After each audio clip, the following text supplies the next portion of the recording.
Okay. Good morning, everyone. On behalf of Atlas Insurance Agency, it's my pleasure to welcome you to today's A&E seminar on tech, tools, and tomorrow. For those of you who haven't met me yet, my name is Matthew Terry. I'm an account executive with Atlas Insurance Agency. Atlas has been serving Hawaii since 1929, and while a lot has changed in nearly a century, our mission hasn't.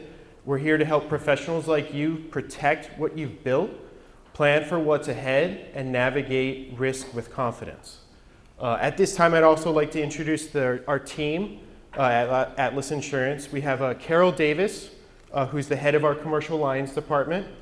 Carol, if you could stand for a second.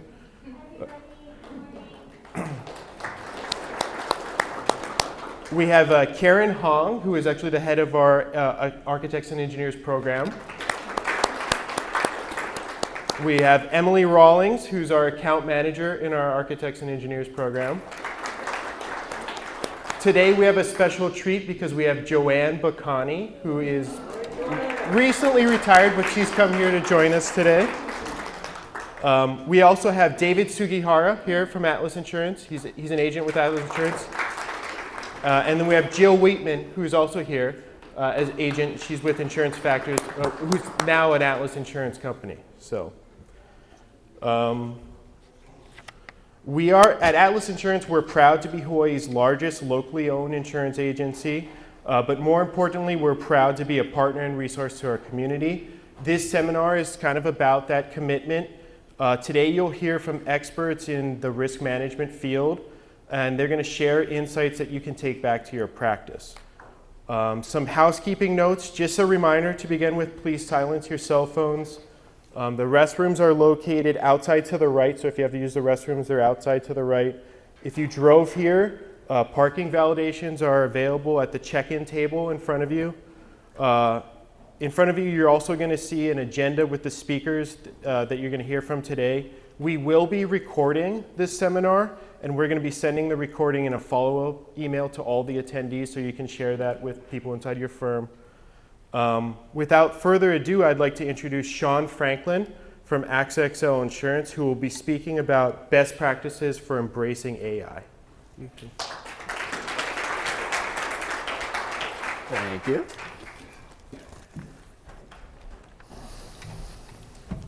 Good morning, all. Thank you for having me here today. Thank you to Atlas for organizing this event. It's interesting to hear myself introduced as an expert in the field. As someone coming from the risk management side of things, I never like to be overbilled in terms of my what my standard of care is here. I am a practitioner who will provide advice consistent with the norms of the industry. I don't purport to be anything more than that. Let me provide some context for that. I am a new member to the AXA XL team. Many of you may be familiar with Patty Huntley, who provided a lot of the education programs previously. I have a very similar background to Patty in that I got my MBA some years ago. I practiced in the field per se as a practitioner for many years.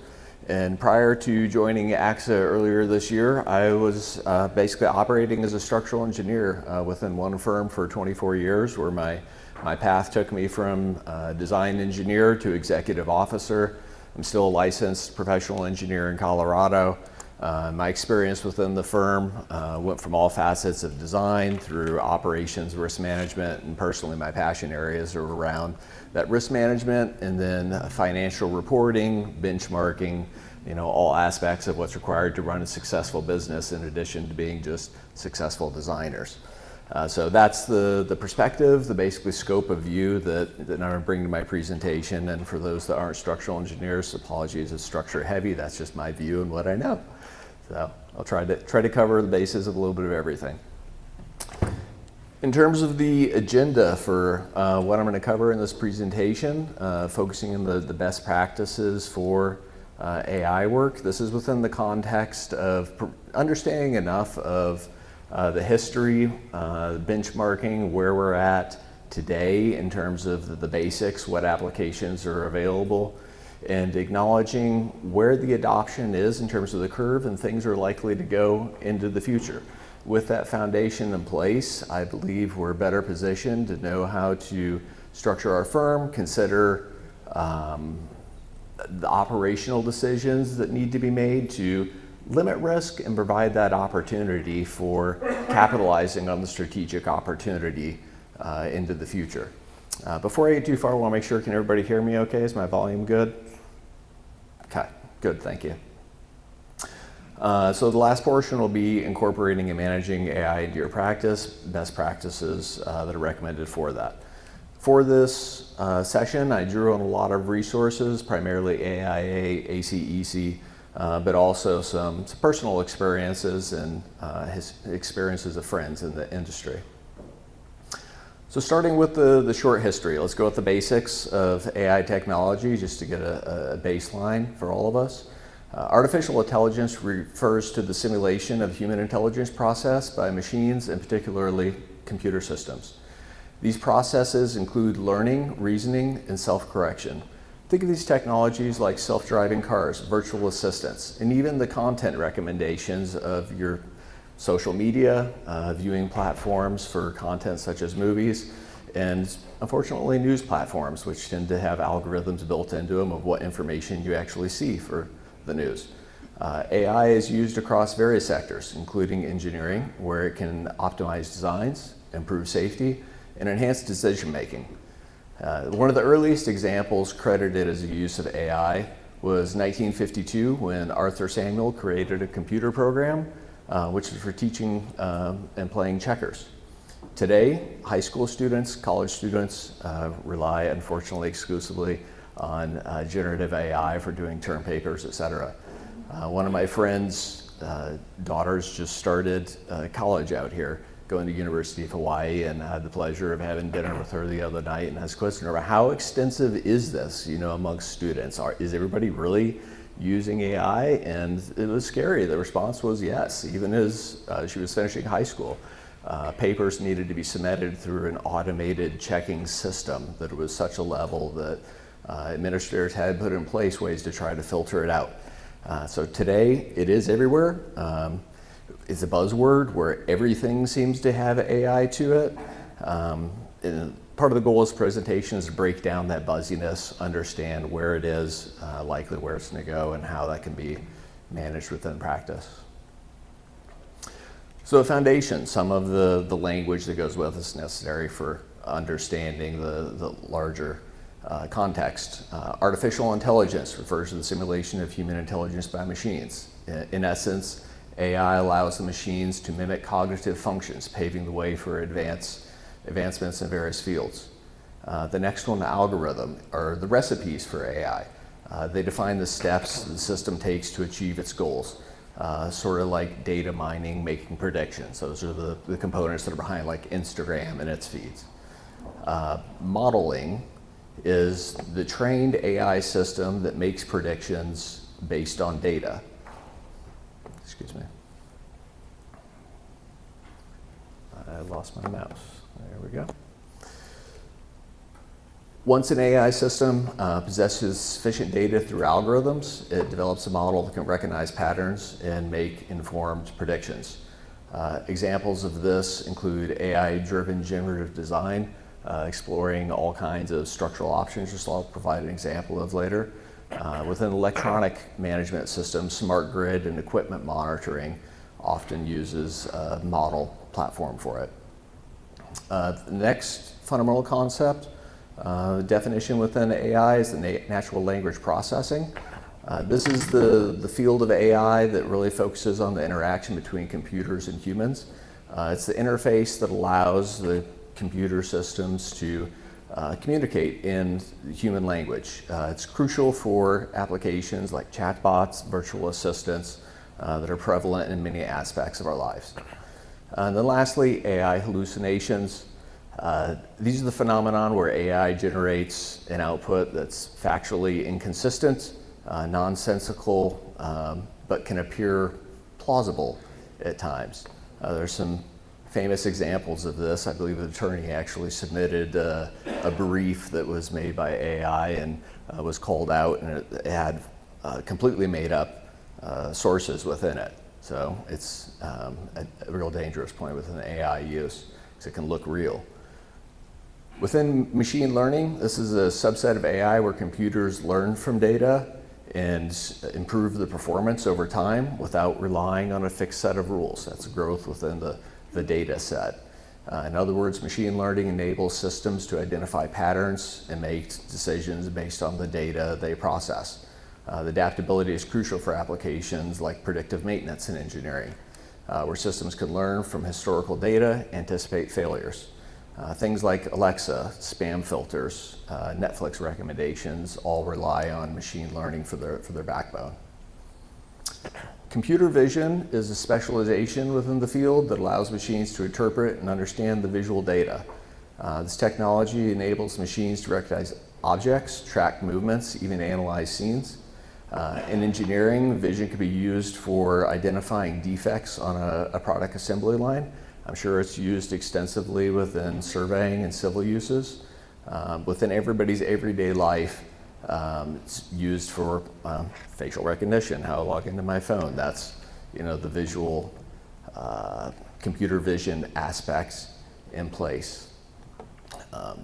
X-ray techs are often at risk now in terms of AI's ability for reading X-rays more accurately than the human eye can. That's an area for serious disruption as a result of the computer vision.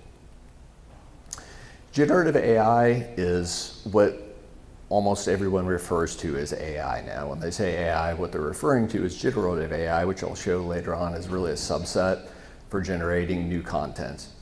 This leverages existing data to make new outputs.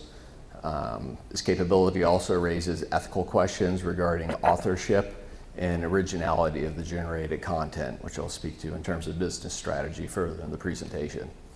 The last two items I want to hit on in terms of definitions are the major categories that separate public open source AI from closed source AI. This is major differences in terms of the opportunities, applications within the business, and the risk profile that goes along with it. Open source AI is essentially like it sounds, that it's open, the source is available, it's freely available to the public. Where closed source is a proprietary system where the training and data are kept private, inaccessible to the public side of things, only allowing the owner to control it, but you may be able to use it on firm-specific data where you can have a higher level of confidentiality, but maybe some lack of transparency in terms of how it's being used. So, as an engineer, a lot of words aren't as meaningful as a diagram, so I would be remiss if I didn't include an appropriate Venn diagram in the presentation. I will give credit, this came from Dustin Schaefer, another one of AXA's insureds, and I thought he did a wonderful job in terms of putting this into a visual form that I could better retain. Essentially, this is the relationships of all these different pieces I gave definitions for. Essentially, within the larger diagram, we have software. All forms of AI and applications are subsets within software, and the interesting areas where we start getting the overlaps. So applications, for example, are Google Maps, Uber, Instagram. On the AI side of things, it's just the general AI formation software. And within applications, we have design-specific applications that are AutoCAD, Revit, surveying software. Then we get into the subset of AI where we have machine learning, and that's the subset that's able to learn, adapt without following explicit instructions, essentially using the algorithms and statistical models to draw inferences from patterns and data. And then what most people refer to as AI today, which is really the specialized subgroup of generative AI. And the three high points is where we get the overlap optimization, where we can overlay values onto options.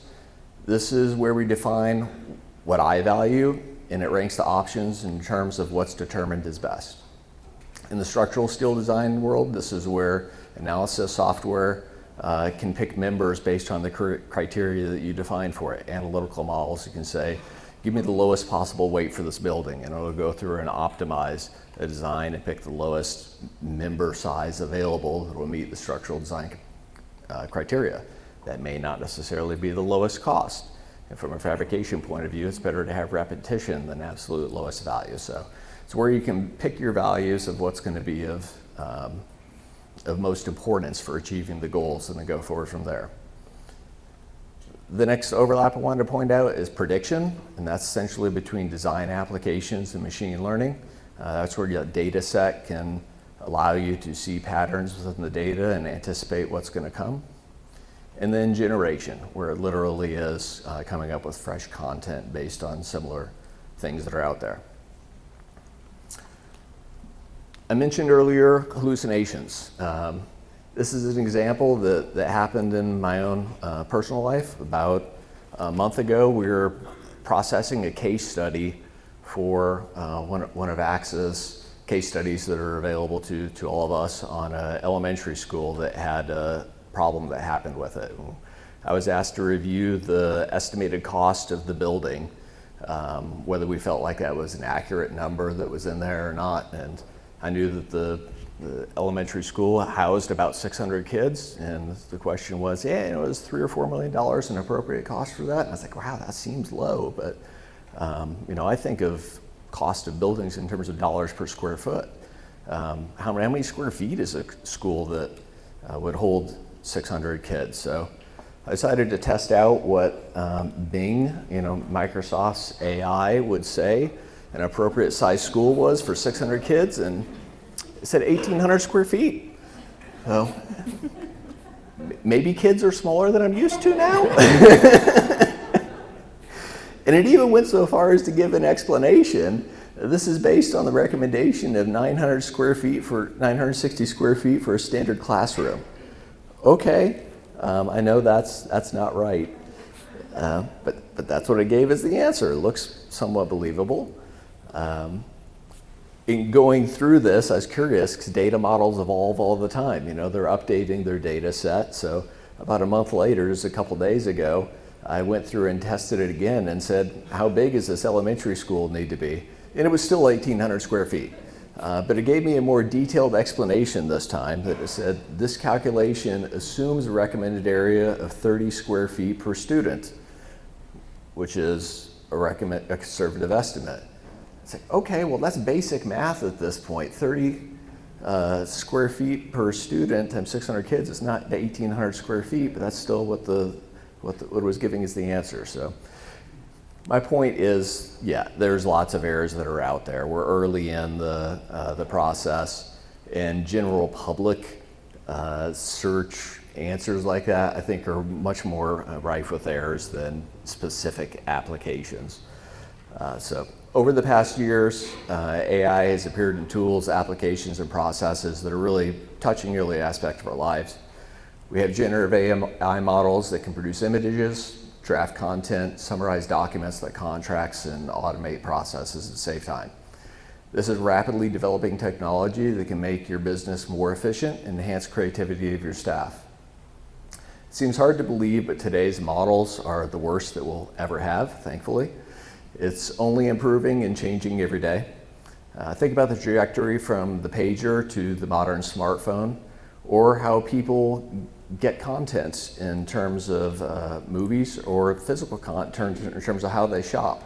The transactional efficiency of online shopping hasn't eliminated brick and mortar stores, but has seriously disrupted the industry. With AI, there are ethical concerns that I'll briefly touch on. And this presents serious challenges, in terms of operational controls. We'll be hitting briefly on contract terms, addressing how it should be handled in your contracts. When somebody says that AI is not allowed on a project, understanding what exactly does that mean. The reality is that AI is here to stay. All industry experts agree that it's in our profession into the future, so how can we manage it? It starts with understanding the specific risks that come with it. What I have on the screen here are a few of the specific risks that I'll discuss. Better understanding these allows for better conversations about strategies and ensures ethical practice with appropriate oversight in all of our design processes. The first one, data bias, occurs when data used to train the AI models reflects existing prejudices or inequalities, leading to unfair, inappropriate outcomes. For example, if an AI system is trained on biased data, it may perpetuate stereotypes or make discriminatory decisions, particularly in areas of hiring or law enforcement. There was recently a recruiting company named in a large lawsuit with tens of thousands joining a class action cause because of resumes that were thrown out from an algorithm with a large factor discrimination given based on the age of those resumes for the people applying. Privacy concerns. AI technologies often require vast amounts of data to function effectively, raising questions about how the data is collected, stored, and used. It's crucial to implement robust data protection measures to guard individuals' privacy. Accountability is a threat when AI systems make decisions. It's essential to establish who is accountable for those outcomes. This is particularly important in high-stakes scenarios, such as autonomous vehicles or medical diagnosis, where errors can have serious consequences. It was recently in the news, a Tesla case, where Tesla I don't know if it was in self-driving mode, but essentially it had gone in and impacted a parked vehicle that caused a death.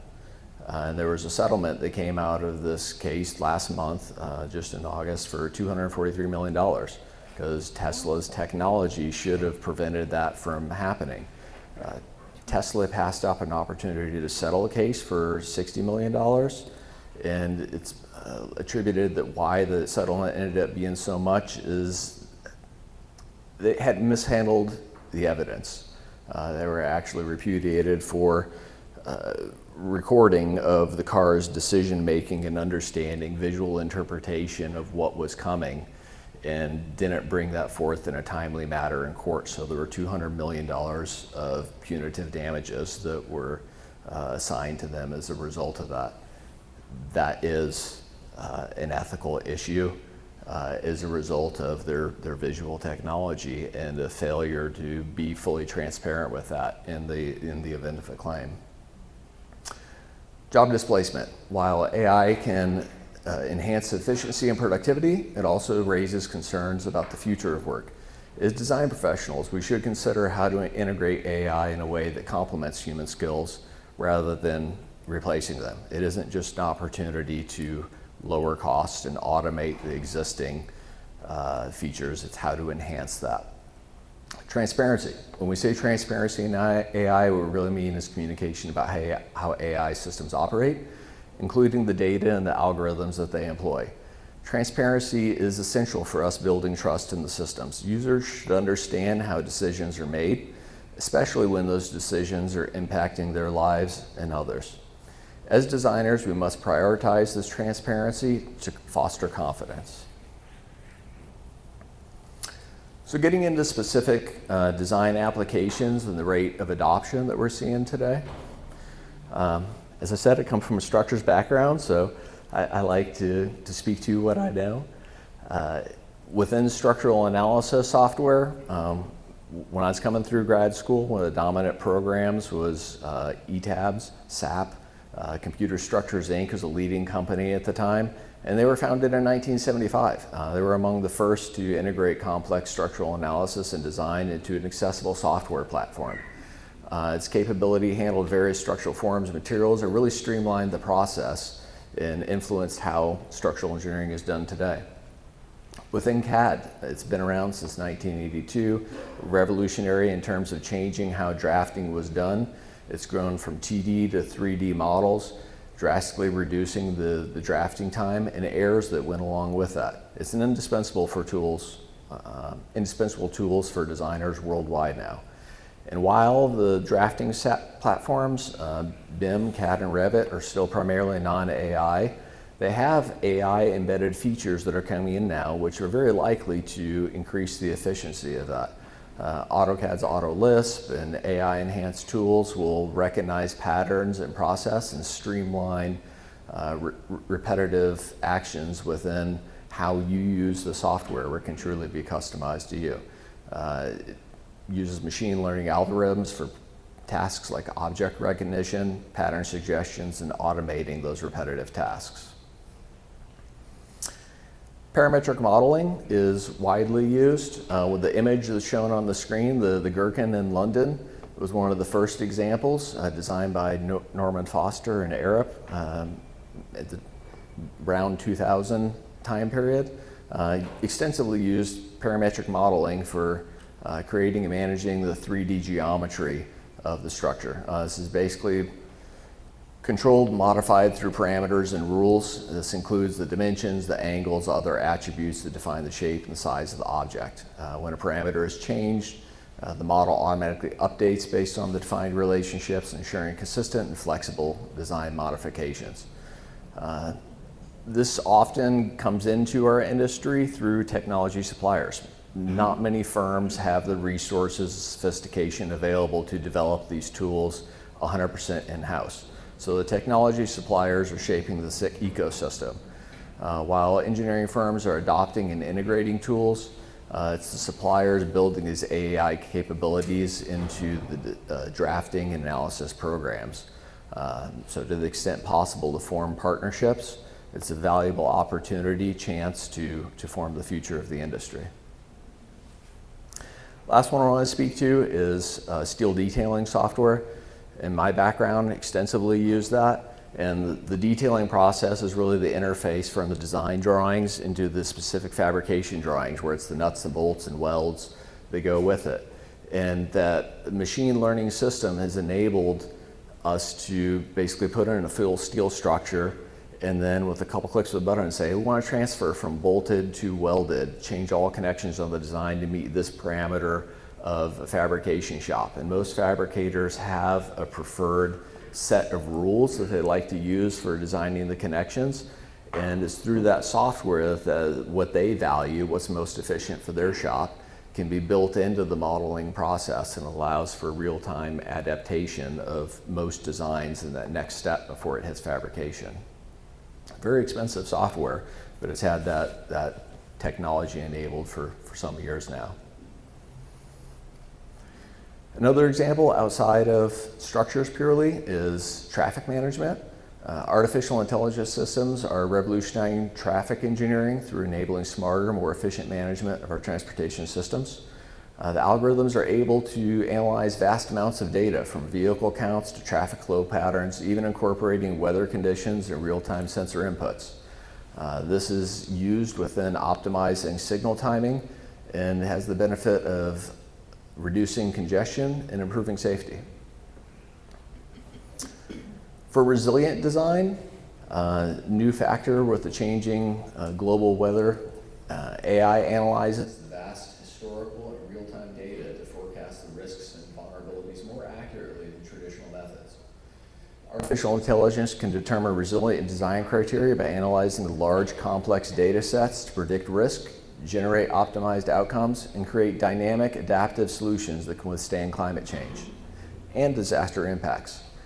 AI is often used in urban planning, infrastructure, and architectural design to move beyond the traditional static models towards a more proactive, data-driven strategy. Google has used this within India for flood forecasting. This initiative allows AI models to predict river floods up to 7 days in advance. This has been rolled out in India and Bangladesh, providing critical lead time for emergency response situations, several days in advance of when that's likely to happen. I think that's pretty revolutionary and a great step forward. If we look within the specific design industry, a couple statistics in these coming slides on the adoption of where we're at in the cycle of crossing the adoption ravine. This slide is showing the rate of adoption for the AIA respondents according to age group. And I don't think it'll be a surprise that those under 35 are more readily adopting the AI into their daily practice. Within the firms, over half have experience, but only 6% are regularly using it. Just over 52% have experience using AI for those that are over 50 years old in my group. We're a little bit slower, that's okay. It's safe that way. If we look at things in terms of firm size, as expected, large firms have a much higher adoption rate. Overall, only 28% of firms are currently integrating AI into their practice. And not surprisingly, large firms are leading the way with over 43% having implemented or currently implementing their AI processes. These slides will be available for everyone after the fact where you can see the statistics if you want to follow up with it. That's the AIA architectural side of things. Over 300 respondents contributed to that. From ACEC engineering side, 29% of firms have an AI strategy in place. 34% are in the process of developing that strategy. And 32% have said they really don't have a strategy yet. And thinking about where we can implement it, certain elements in the practice, I thought this was an interesting chart out of the AIA study. It looked at specific applications and where there's efficiencies in the practice and charted that against where it actually has been implemented. So I realize the font's a little bit small. Across the x-axis at the bottom, that's basically the percent efficiency in the task.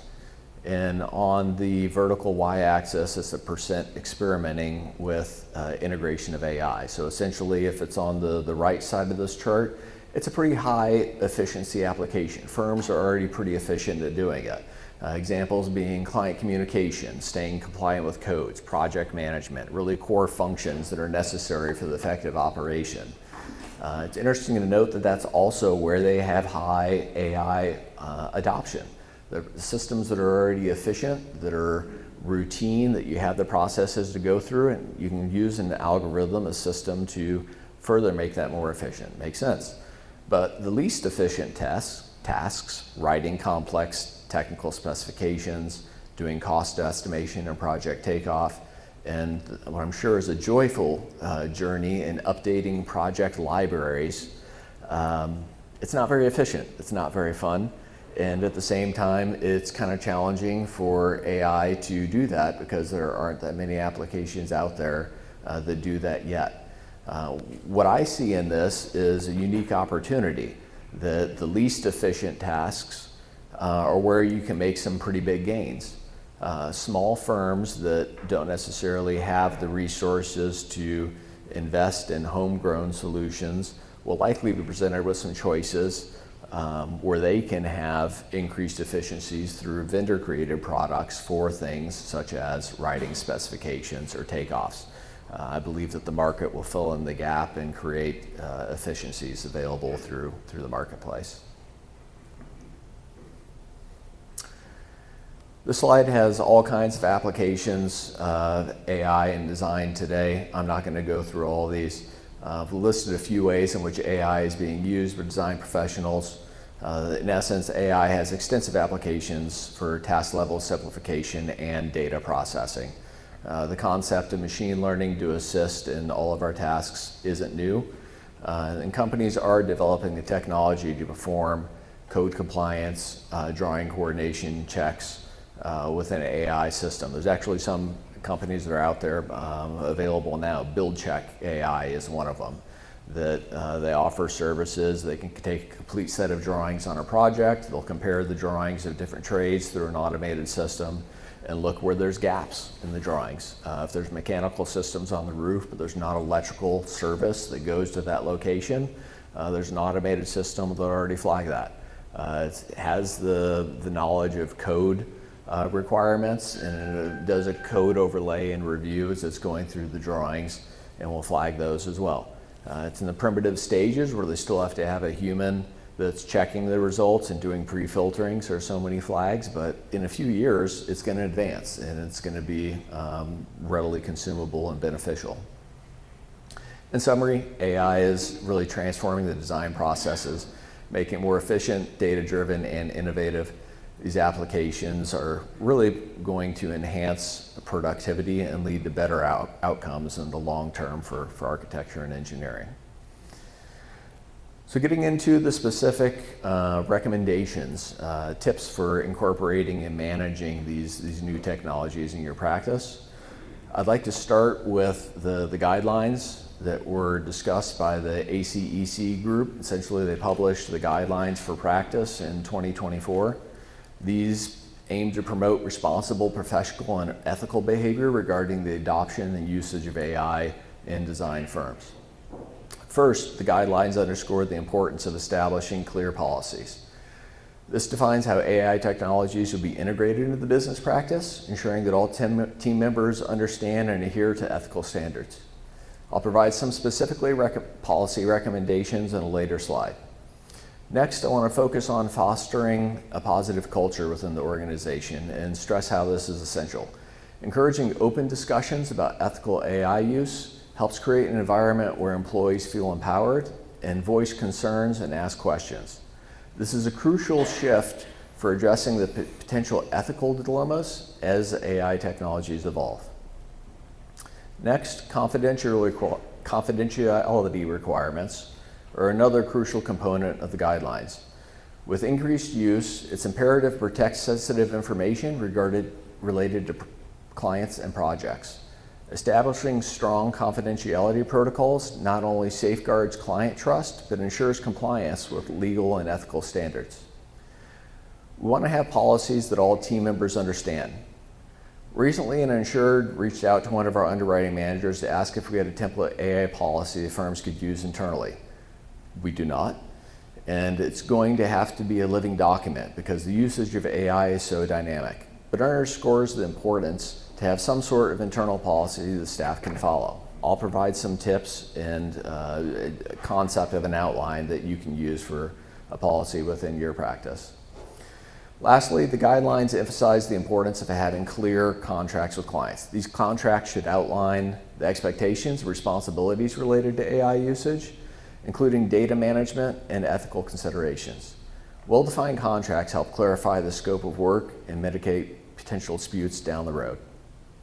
In summary, the AEC guidelines provide a comprehensive framework for integrating responsibly and ethically into engineering practice. By focusing on the policies, culture, and confidentiality, we can proceed with new technologies in a way which maintains the necessary ethical standards. A strong element of this is the cultural foundation. Within the rapidly evolving landscape, the traditional reliance on hard power, essentially strict policies, authority, and control, still has its place, especially in urgent or compliance-driven situations. However, the firms that are most likely to embrace this rapid change and develop a strong culture are firms that are embracing soft power within the culture of their firm. When I say soft power, this is about influence through trust, inspiration, and shared values. It's about leaders connecting with their teams on a human level, fostering the collaboration and creating a culture where innovation and engagement thrive. When leaders inspire confidence and build genuine relationships, their employees feel valued and motivated, leading to higher loyalty and better collective performance.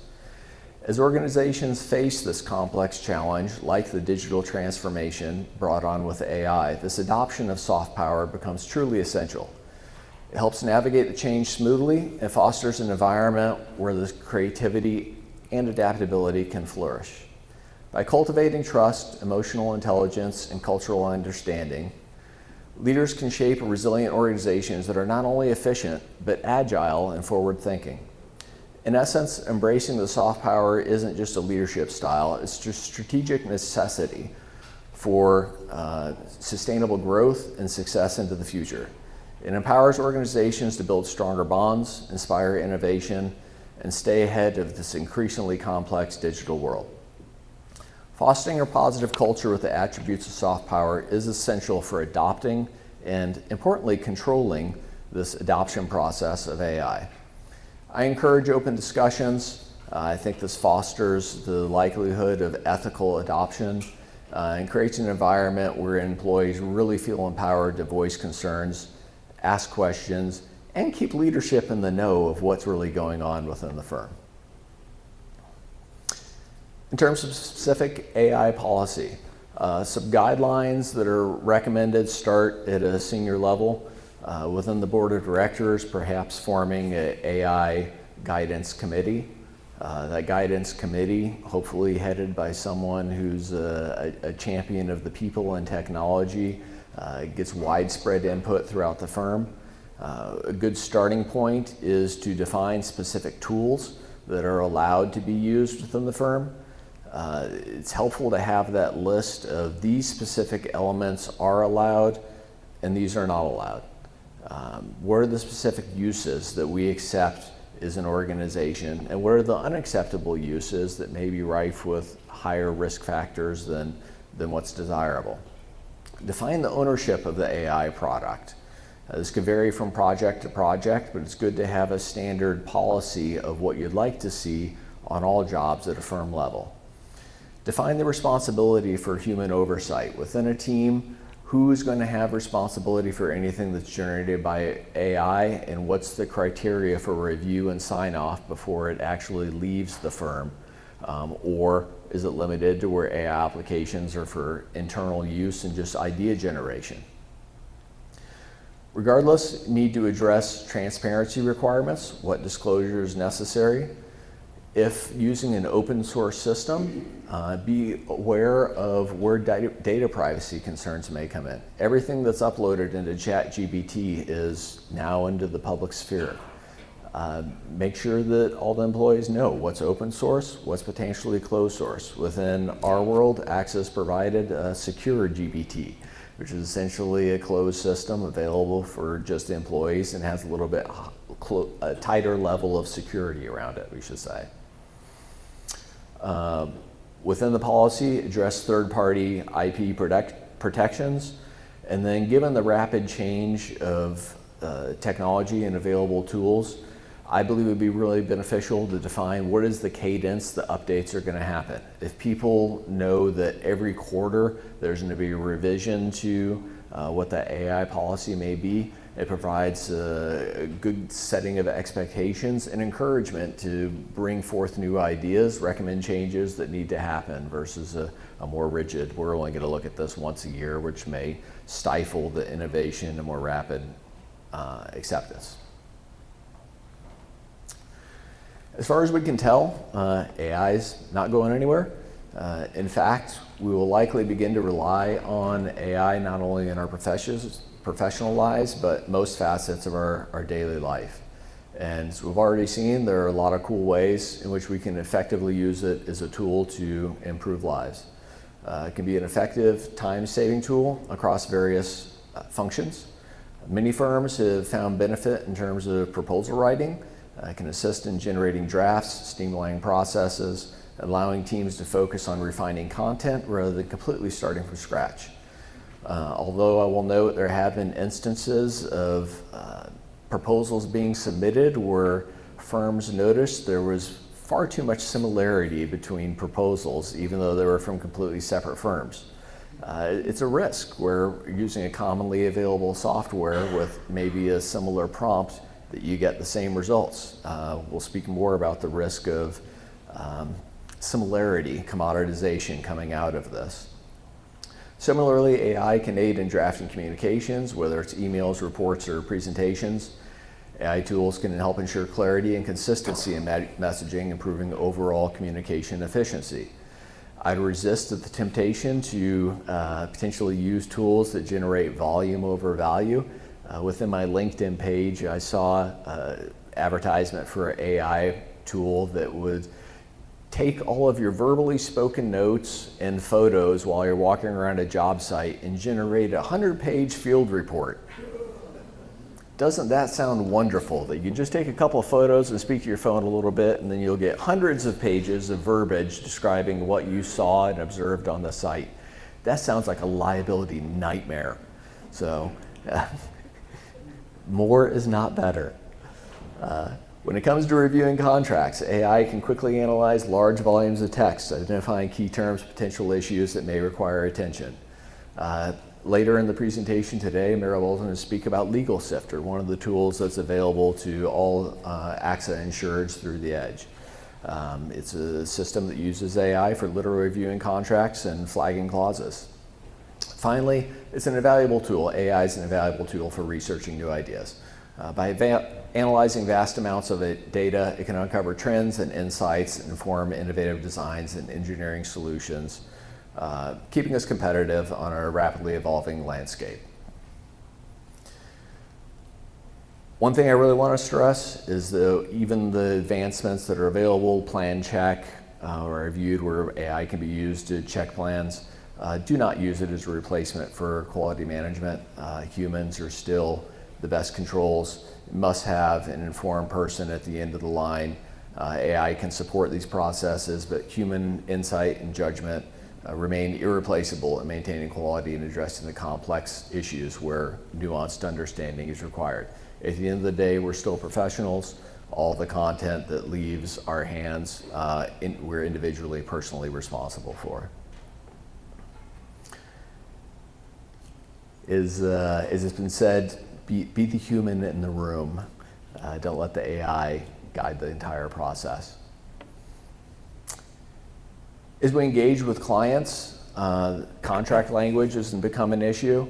I have 2 slides here that provide some language for consideration, essentially when the client is on board. Acknowledge the potential for AI usage. Avoid potentially overpromising. These are available on the contract guide, so I'm not going to delve into them too much, other than to know that there is sample language that's out there, and that language can be used for consideration in your contracts, whether a client's on board with potentially using AI or not. We have samples of both. And one thing to keep in mind when having those conversations is, like I had in the Venn diagram, there's lots of different aspects of AI. AI is in so many aspects of our life. Can you not use a Google search function if a client won't allow AI? Try to keep things broad and not box yourself into what's really intended to be limited to just generative AI. So specifics in the language is important.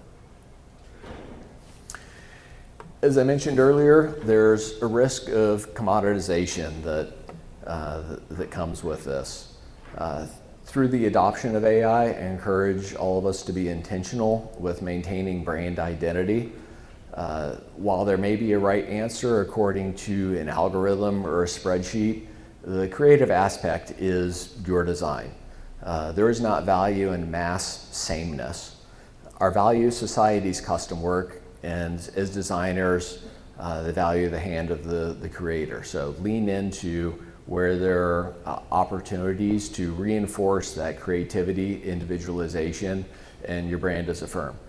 When I was getting my MBA some years ago, one of my favorite readings that we had was on blue ocean theory and how that applies to business strategy. Let me just, has anyone in the room heard of blue ocean theory before? One hand? Okay. We've got a little bit of familiarity with it.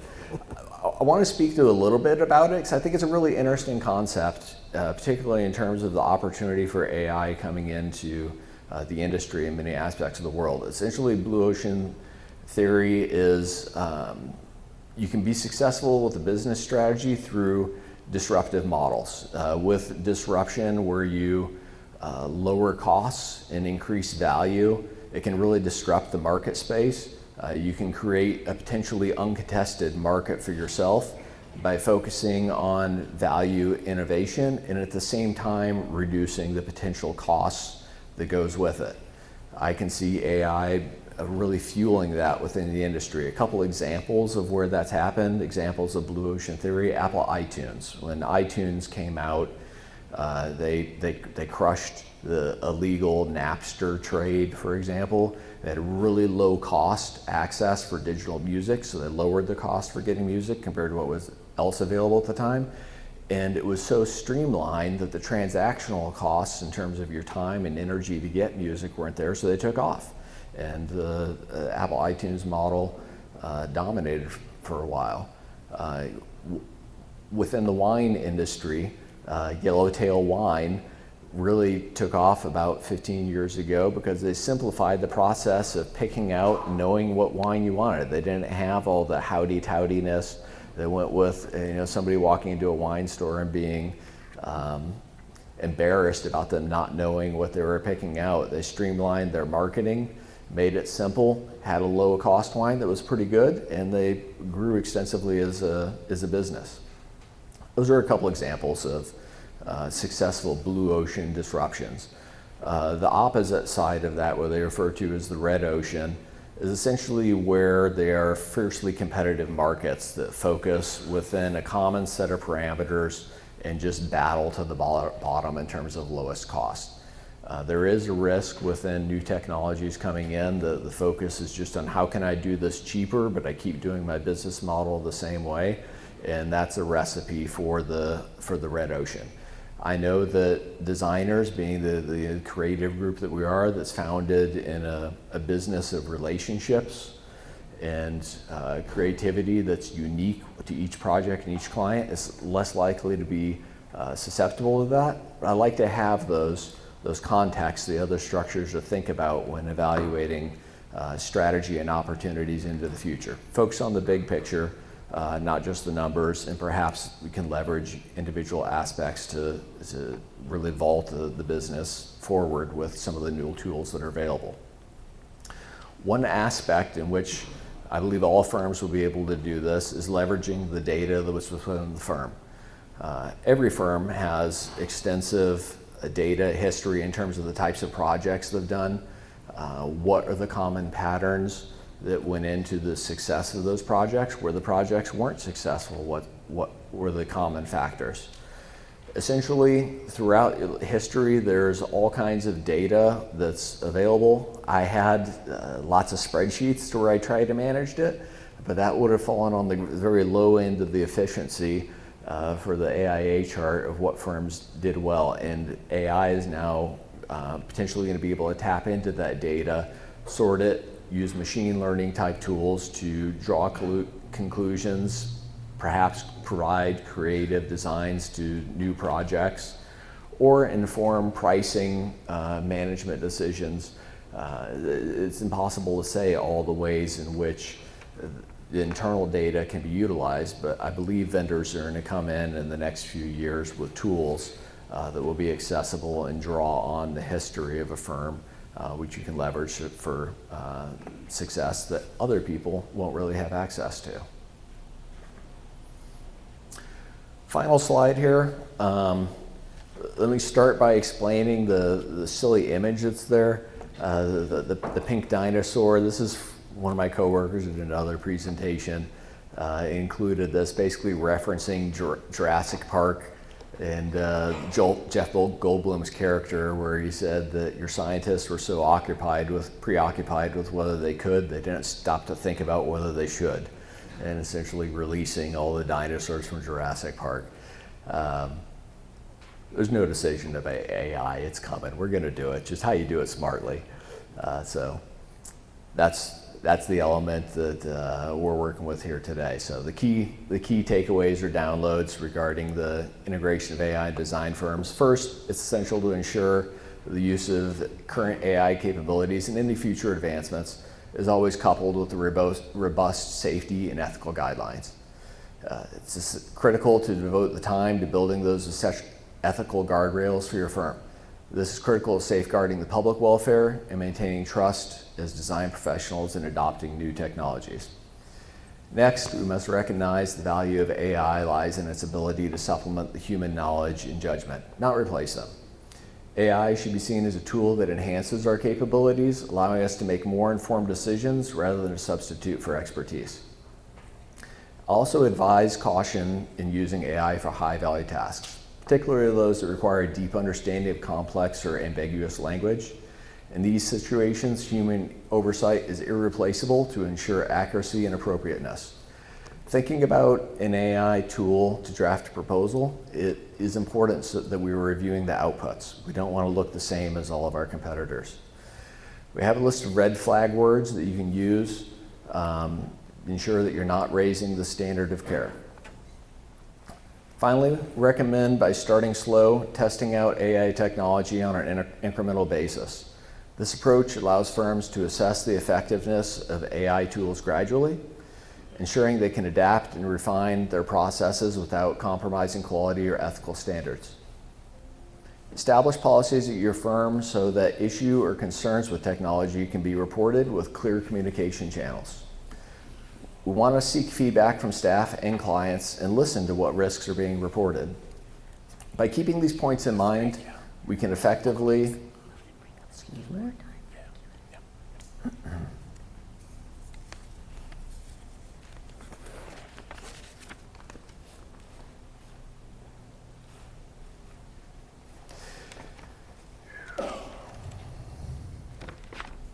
Sorry, I lost my spot there.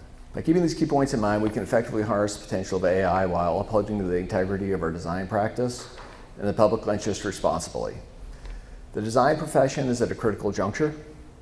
Artificial intelligence extends beyond a mere tool for optimization. It represents a strategic capability poised to fundamentally transform how firms create value, deliver services, and compete. Over the coming years, the focus will shift from how to adopt AI to how to implement it thoughtfully in accordance with the profession's core principles. Leading firms will view AI as a long-term investment in their people, innovation, and organizational resilience. Those proactively shape and integrate AI will gain a significant competitive advantage. Furthermore, it's essential to recognize that generating new client-valued offerings and services that clients are willing to pay for at a pace exceeding efficiency improvements driven by AI will be crucial to prevent commoditization of the design services. Firms must reconsider not only their methods, but also the nature of deliverables. The strategic shift demands a reimagining of service offerings to ensure they remain distinctive, forward-looking, and aligned with evolving client needs. Success will belong to those organizations that innovate both the processes and the value they provide through their designs. Thank you. Okay, so welcome back, everyone. Right now, I'd like to introduce Maribel Laura, who's a senior underwriter at AXA XL Insurance, who will be doing a learning management system walkthrough, and she's also going to be showing you a video on the new legal sifter that AXA XL is offering to clients. Thank you.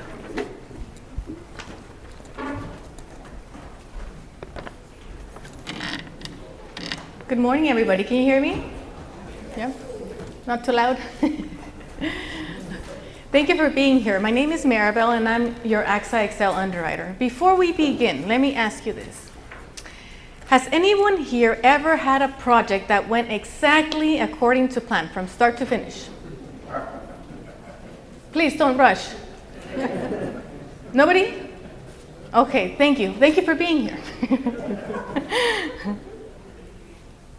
With more than 50 years of experience, the AXA XL Design Professional Team continues to serve architects and engineers by providing flexible, tailored insurance coverage solutions that protect A&E design firms.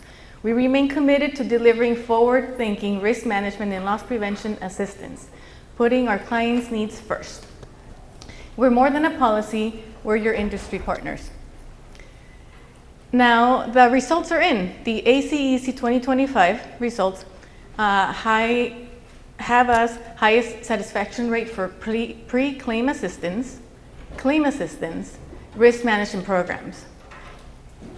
Like I mentioned, we've been in the industry for more than 50 years, 35 plus years in partnering with DPRCG, which is our risk management control group for our larger insureds. We insure over 10,000 firms, and we're top 10 provider of AIA registered learning units. Our claims handling is top of the line. Our claims department is comprised of design professionals and attorneys who provide a comprehensive approach to resolving claims. You may be familiar with the name Carol Stair. She's our regional leader for the West Coast Claims Department.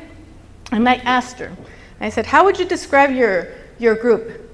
She said, decades.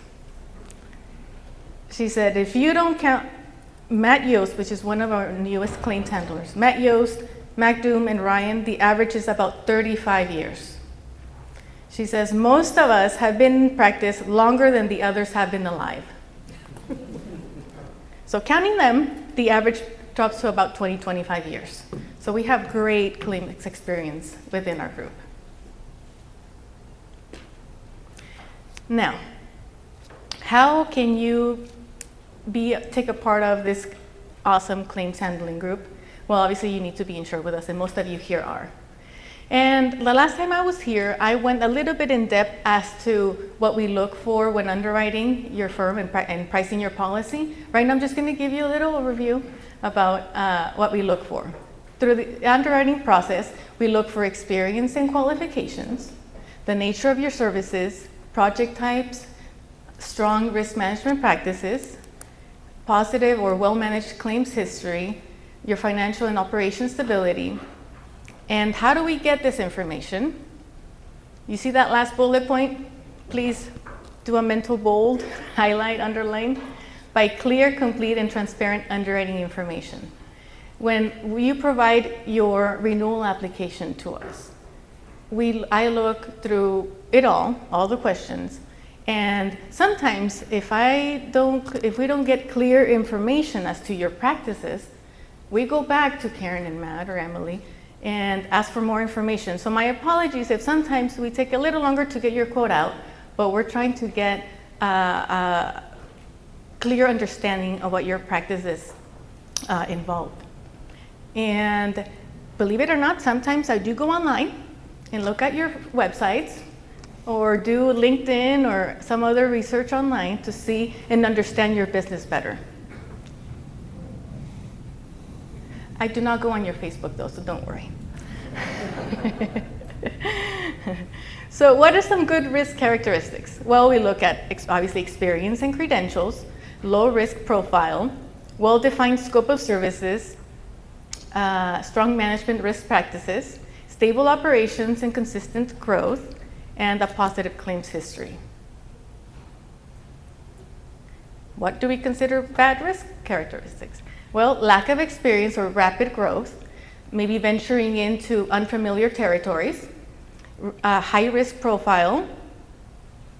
Some of them, any guesses what they may be? Condos? No? Bridges? High rise? Just to name a few. Poor or weak contracts, weak risk management culture, and an adverse claims history. Okay. After all said, once you become our partner, we engage obviously in a partnership with you, and we hope that partnership stays with us for a long period of time. We're committed to delivering forward-thinking risk management and loss prevention assistance, like I mentioned, putting your needs first. Because our thought process is when you succeed, we succeed. And we have built a system to educate and assist you with that. We offer loss prevention assistance at no additional cost. And I repeat, it does not cost anything. Also, one question that I get asked a lot, do loss prevention matters affect your premium? It does not. It doesn't affect your loss ratio. It doesn't affect you negatively. So how many of you here take a part of loss prevention assistance? By show of hands. Maybe the other ones may not need it. Just if there's an event that you think that an issue that may give rise to a claim, please, please, please, please report it. It doesn't affect you negatively. Contact Karen or Matt. We'll help you. We'll get our claims individual in contact with you, and we'll try to remediate the potential issue even before it becomes an issue. I just wanted to make a reminder of that. Okay, now, just look at some numbers here. Quick second. Year to date, we have issued 18,925 certificates of education completions. Of those, 6,659 are from online courses, 12,262 are from live event completions, such as this one. We have been a part of 37 plus webinars and in-person programs, and we have given, or awarded, 26,671 continuing education units. Now, how have we done all this? By delivering workshops, case studies, broker events, industry events, and of course, our online learning, The Edge. Let me just get something here.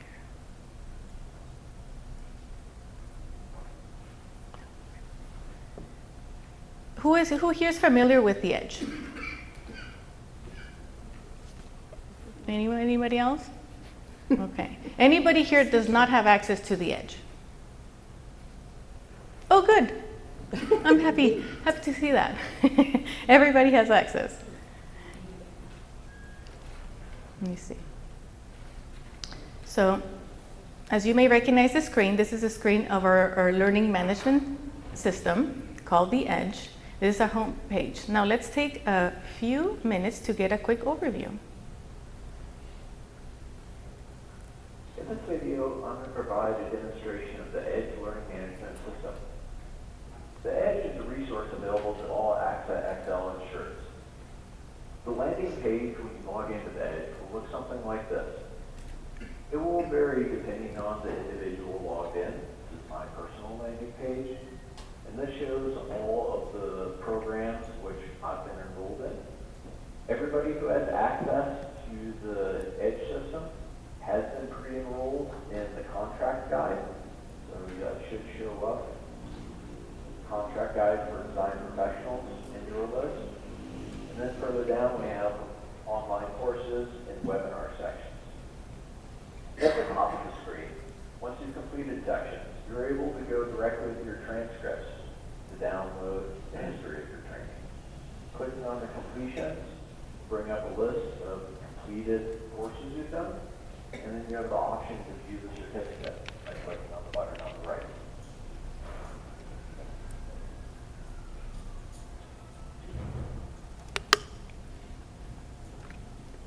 If you want to go back and review a course that you've completed, simply click the drop down, and then you have the option to relaunch the course, and you can do it again.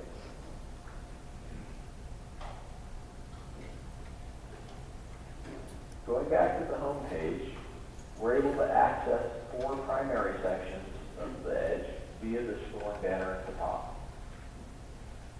Communique newsletter, published roughly quarterly, has over 300 articles relative to design firm practice management. Clicking on that link takes you into the complete history of Communique articles, and you're able to search the articles for particular keywords using the bar at the top. As well, you can go into the fast forward section, and this provides bite-sized articles on particular topics. Where Communique may have several articles, we'll have several articles per newsletter. Fast forward are individual articles of interest, like this particular one on mass timber, why it's on the rise. I provide an overview of a particular topic of interest.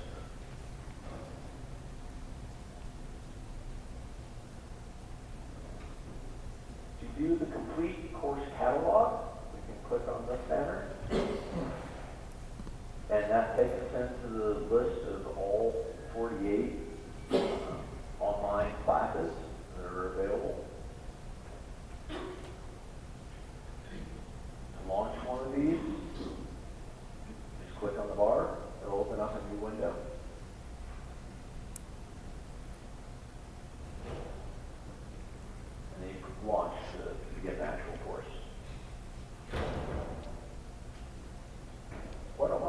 into now in more detail is the contracts guide. Clicking on that opens the contract guide section. Once again, we have to click the launch button.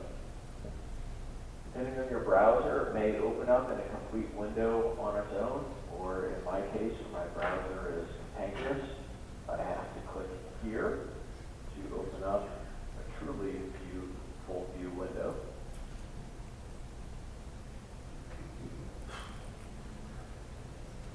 And now we're in the contract guide where we can see the complete thing. It's opening up to the previous contract clause that I was in. Simply click in the upper right hand corner, contract guide, to get back to the complete home screen. And here we can click on individual sections based on what content we're interested in. For first-time users, I recommend going through the navigation overview, all the introduction chapters.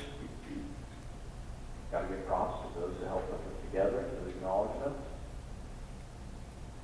And then we get down into the basics of professional services management process, understanding the basic contracts, some tips for negotiating, and then some of the really stressed deal makers and deal breakers, particular contract clauses of higher importance, we'll say. And then within the contract guide is the meat of this area, which is the individual contract clauses. There's over 100 contract clauses, which are described in detail. We'll go into one of them here. Let's take change orders, for example. This opens up the new screen for that particular chapter. This link at the top is download available, where you can download a PDF of the new chapter if you want to share with someone else via email. Most of these chapters go through a general overview of the subject, where there's problems with change orders, and proposed solutions for addressing it. Where it pertains to specific language in the contract, the dark bold section usually provides good guidance for standardized language for consideration that provides preferred language for inclusion to address a particular topic.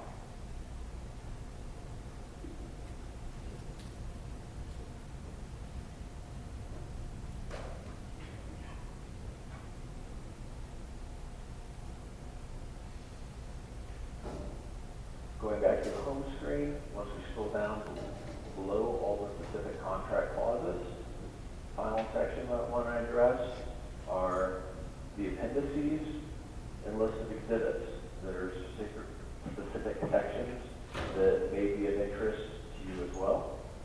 Topics like shop drawing sticks. I found these tools to be helpful resources for many areas of your practice beyond specifically negotiating contracts. So I encourage everyone to take some time and browse these resources that are available. For 50,000 points, whose voice was that? Thank you, Sean, for narrating. There was a worry that doing a live demo may not work because of Wi-Fi or other issues, so he was gracious enough to record it and narrate for us. Thank you, Sean. Anybody remember this? No? Nobody has a copy of this? Does anybody know what this is? Sure. You can't see it? Okay. It is a hard copy of the contract guide. Many, many, many years ago. You have one? Do you still use them? Yeah. Good answer. Oh, you do? The Wow. 3-ring binder one. Yeah, Karen let me borrow. I forgot my copy, but many years ago, this is how we provided guidance for contract language. What we call our contract guide Bible. And it was just changing so fast, and we were adding context so fast. It was just not cost productive to continue publishing these books. We were using a lot of paper too. So now we have this wonderful digital platform where it's available to you 24/7, and you can just look up whatever topic you're interested in or you need. Over 100 topics there, and just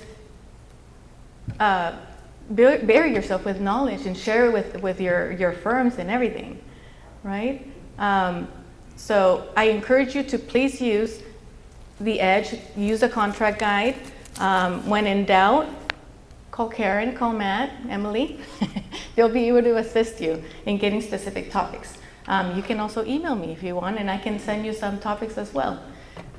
It's a very cutting edge platform that we have created here, and it's available to you at no additional cost. Let me see.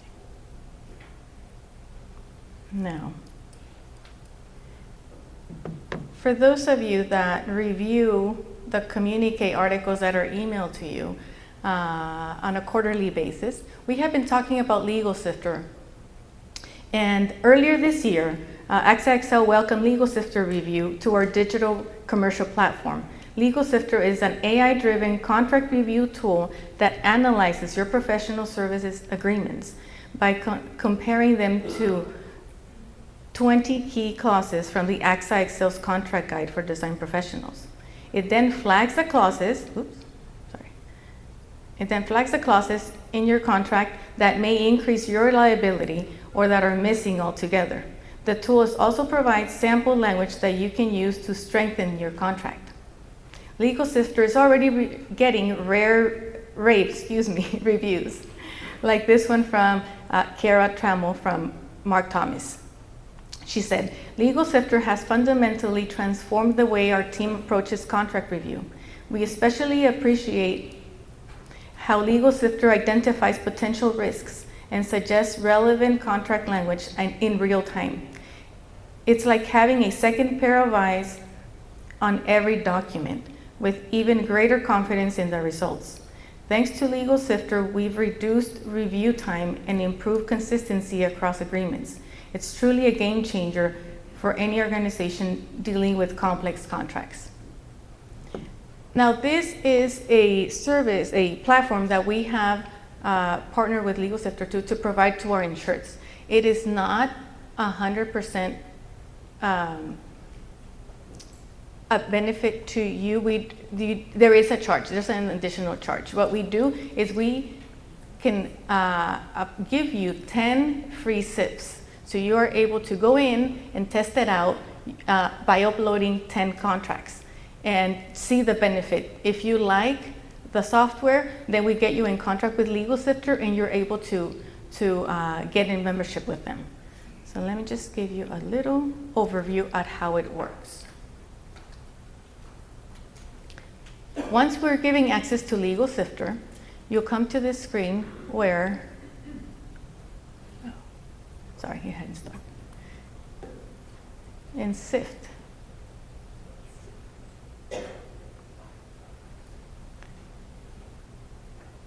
This is in real time, so you know exactly how long it would take for you to do this. Trust me, it's working. It's not stopped or anything.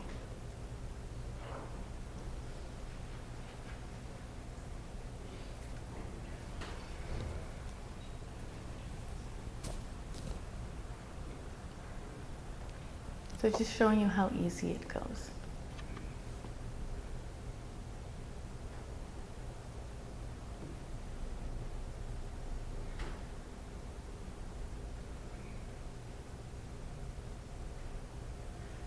Then here, it brings up your contract.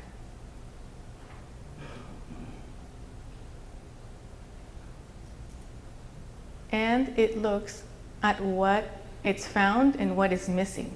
And it highlights them for you. I'm going to let it finish and I'm going to go over what clauses we're looking for. So once it identifies what's missing or what can be improved on, you're able to copy and paste language from our own contract guide to your own agreements.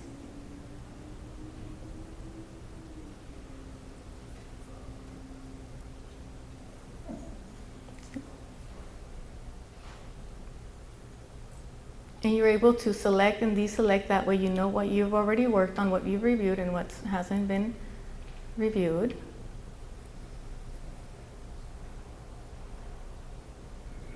So you highlight the language that's needed, and then you just paste it.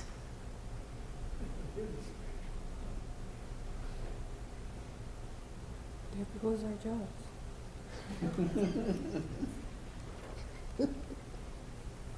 And then you just convert it into a comment-free document, and it's ready to use.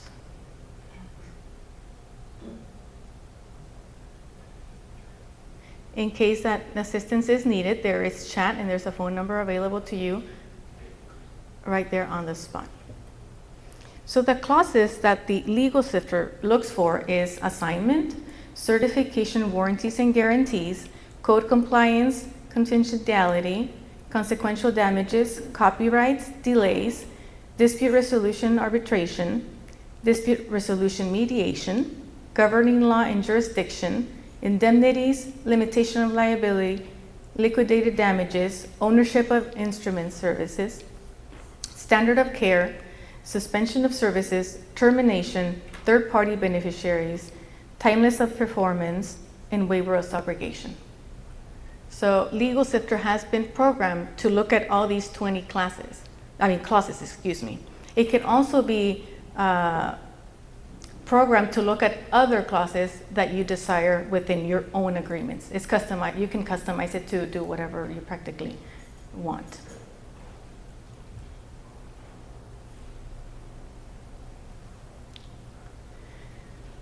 Now, quoting AXA CEO. Customers want more from us than just paying bills. We need to go on a journey and become a partner with our customers. And this is what we have been doing for over 50 years. We are your partner. We're working diligently to creating and enhancing along the way more content and services and platforms that benefit you and your practice. As we wrap up, I want to bring us back to where I started. None of you entered into your profession because you were passionate about paperwork or that you were not going to have any issues with any of your projects, right? You did it because you wanted to design and build, innovate, and solve problems. But those details, the contracts, the documentation, and the protections that put in place, are what allow you to keep doing that work with confidence.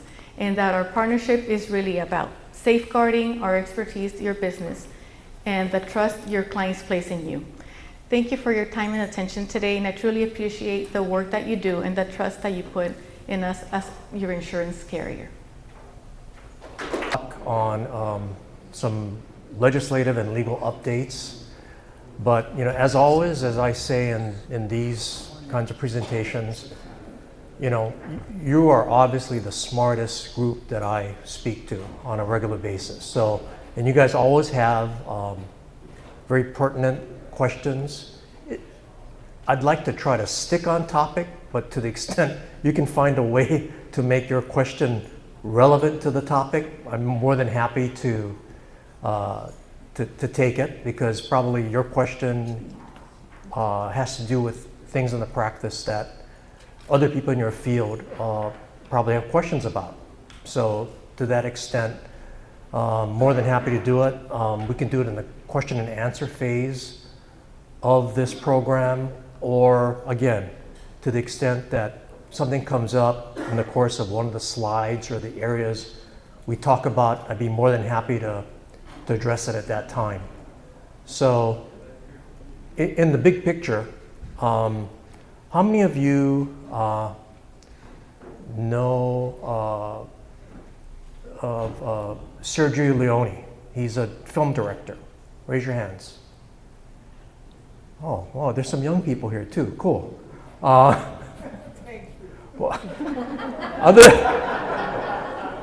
Sorry, Fabrizio, but I put you in my category. Okay, so let's just get that straight. And then So other than being a former mayor of Carmel, how many of you know who Clint Eastwood is? Oh, great, more hands, but a lot of hands not going up too. The reason I bring up those two is because I think the three bills or areas that I'm going to talk about today can be categorized as the good, the bad, and the ugly. So hopefully by saying that, it might resonate with you about a famous Sergio Leone film that starred Clint Eastwood, where he dealt with, I guess he was the good, but he dealt with the bad, and he also dealt with the ugly. And so using that as a big picture, I think that's what I want to talk about, these legislative updates and legal issues. So first of all, I want to make it clear that anything that I say here today, you can never, never, ever hold me to, okay? So that you can't come back and say, hey Frank, this is like mediation. You can't come back later and say, hey, but you said you're going to offer me $1 in mediation. Now you're saying I need to pay you $1? No, you can't hold anybody to that. And likewise, obviously, I'm going to try and do my best to give you, I think, what should be the way that things should be interpreted and how things should progress. But like you, and I'll get to this in this discussion as well, no guarantees. I am not certifying my presentation to you. I'm not warranting my presentation to you. I am not guaranteeing my presentation to all of you. And that's what you should keep in your mind in the course of your day-to-day practice. Before we get further, I want to shout out to my legal associate in my office, Dana Marita, who was instrumental in helping me put this all together. So, and if you have any questions, go ask Dana. Don't ask me. Okay? So just to get that clear. So the three areas that I'll talk about is changes to the statute of repose, okay, which affects all of you in your practice, and this is the good, okay. Changes to the Contractor Repair Act, I think this is also generally the good. And the third topic is going to be the expedited permit process, which uses the death word of certification. Okay, so that is, in a sense, the bad and the ugly, because there are two parts to it. One is a state statute, okay, which is bad, but it's not the worst because it can still be changed. I know Karen and her group are going to try their best to change it. So it's bad, but it's not ugly yet. The ugly is the city's ordinance, which is currently law in the city and county of Honolulu. And that is ugly.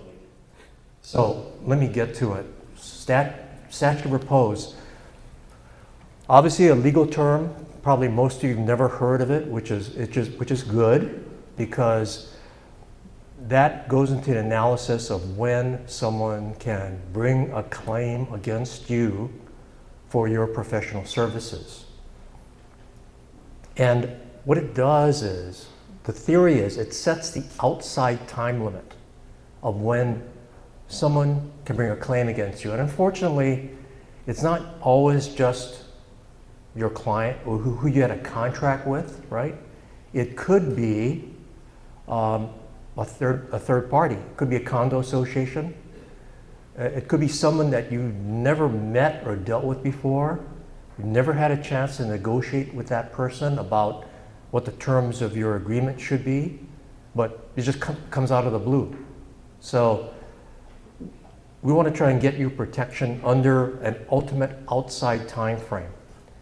And actually that was the whole basis for the legislature setting an outside time drop dead date, so to speak. So a statute of repose is like a statute of limitations. You may have heard of statute of limitations more than the statute of repose, because the statute of limitations would set a time frame based upon when something happens, like, you know, a tort or personal injury or something's not contractual. A contractual claim has a separate and different time period or limitations period within which you or someone who has a claim against you can say you breached a contract. And therefore, I have, they may argue, 6 years. Under the new statute of repose, I would argue that the limitation for breach of contract is limited to 2 years. But, you know, be that as it may, the whole reason for putting a drop-dead date on liability is to give not only designers, but everyone involved basically in the construction process more certainty. And the legislature was convinced that due to the high cost of construction brought about by claims being made by whoever out there with respect to planning, design, and construction of a project, they wanted to try to control that by setting cutoff dates, which is what a statute of repose is. Now, under the old statute of repose, which is on the screen here, it says no action to recover damages for any injury to property, real or personal, or for bodily injury or wrongful death arising out of a deficiency or neglect, planning, design, construction, supervision, administering of construction, observation of construction, relating to an improvement to real property shall be commenced no more than 2 years after the cause of action is accrued, but in any event not more than 10 years from the date of completion of the improvement. So this is specifically dealing with what you folks do in the course of your practices. The way that this prior statute, and obviously, you know, I mean, I'm an attorney, so mea culpa, you know, I mean, I can I'll fall on that sword, but it takes 2 attorneys to make a fight. And unfortunately, there are many attorneys in Hawaii who want to make a fight. And so the issue is, looking at this statute, was this statute only limited to tort claims? Is an action only tort claim? Obviously, we would, on the defense side, on your side, we'd say it's an action. And an action, what is an action? Well, that could be up for argument. The other thing about this is, when does a clock start running on the 10 years? This talks about 10 years after the date of completion of the improvement. Now, what was thought to be the date of completion was the filing of the affidavit of publication, right? Where you follow, in essence, to get rid of mechanics liens or liens on the property. The owner or contractor would publish in a paper of general circulation the fact that this project is complete. That served 2 purposes, really. One was the lien statute for mechanics liens, and secondly, it would start a clear start date for the completion of the improvement. So the 10 years should start from that date going forward. And I get this question all the time too, is, well, I've got tons and tons of project records. I've got paper copies, I've got electronic copies. Frank, when can I get rid of this stuff? I mean, I don't want to pay for storage. I don't want to worry about, you know, keeping this in my office on file at my mother's house, whatever. I go, okay. Well, when was the affidavit of publication filed? You know, did you go back and provide any services to this project after it was completed? The answer would be no. Are you aware of any problems with this project? Typically, the answer would be no. Okay, well, 10 years pass, safe to say that you can get rid of your project records to the extent you have you have or don't have some kind of project retention policy with your office. But that would be a safe time given those circumstances. So what happened was the amended statute of repose took and gave things in the give and take of the legislative process. So it clarified that no action, whether, and this is the key term, whether in contract, tort, statute, or otherwise. So it clarified action by specifically talking about a contract, by specifically identifying a tort, by specifically referencing a statute, and it had the catch-all, or otherwise, right? Or otherwise. It's everything, really. That's what I would say. So it's clear that, let's say, and I'll give you hate to get into a legal discussion, but to the extent that, let's say a party, that there's a dispute between the owner and another party, and they resolve that in year 9 of the 10 years after completion. And, they resolve that, for whatever reason, they resolve it in year 10. And you have no knowledge about that. They go ahead and they do it, and money's paid in year 11. They could come back to you and say, oh, I paid out money to this person, but it's really the designer's responsibility. Or the designer has either total responsibility or partial responsibility for what I paid to this third party. So I'm bringing a claim against you, designer. And you say, hey, no, 10 years. It's been 10 years. The statute says that. Well, I'm going back to the previous statute. Well, the previous statute says no action, but it didn't define whether or not I could bring what's called a contribution or indemnity claim within the scope of the 10 years. I will argue, and this is based on case law in Hawaii, that I can bring a claim for indemnity and contribution, which means somebody else is at fault, not me that settled. Somebody else is at fault. And I can bring that within 2 years of when I pay money to that third party. And that was always a legal argument and issue that we've had in debates in my own office. We've had debates with other attorneys. No Hawaii case law on that issue. But because of the ambiguity that came about because of that, I think it's clearer in this amendment.